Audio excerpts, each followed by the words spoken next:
കോഴിക്കോട് NITയിൽ രാത്രി വിലക്ക്. ഹോസ്റ്റലിൽ താമസിക്കുന്നവർ അർദ്ധരാത്രിക്ക് മുൻപ് റൂമിൽ എത്തണമെന്നാണ് നിർദ്ദേശം.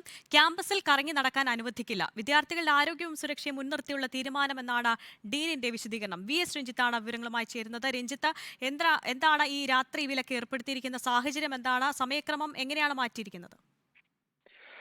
രാജ്യത്തെ ഏറ്റവും പ്രധാനപ്പെട്ട ഒരു വിദ്യാഭ്യാസ സ്ഥാപനം, എഞ്ചിനീയറിംഗ് വിദ്യാർത്ഥികൾ പഠിക്കുന്ന ഒരു സ്ഥാപനത്തിലാണ് ഇത്തരത്തിൽ രാത്രി വിലക്ക് എന്ന രീതിയിലുള്ള ഒരു തീരുമാനത്തിലേക്ക് എത്തിയിട്ടുള്ളത്. രാത്രി 11 മണി വരെ മാത്രമേ ക്യാമ്പസിനകത്തെ ക്യാൻറ്റീനുകൾ പ്രവർത്തിക്കുകയുള്ളൂ, റെസ്റ്റോറന്റുകൾ പ്രവർത്തിക്കുകയുള്ളൂ. ക്യാൻറ്റീനിലും റെസ്റ്റോറന്റിലും പോകേണ്ട ആളുകൾ 11 മണിക്ക് മുമ്പ് പോകണം. അവിടെ ഹോസ്റ്റലിൽ താമസിക്കുന്ന വിദ്യാർത്ഥികൾ അതിനു മുൻപ് ഹോസ്റ്റൽ റൂമുകളിൽ തിരിച്ചെത്തണം എന്നീ നിർദ്ദേശങ്ങളാണ് നൽകിയിട്ടുള്ളത്.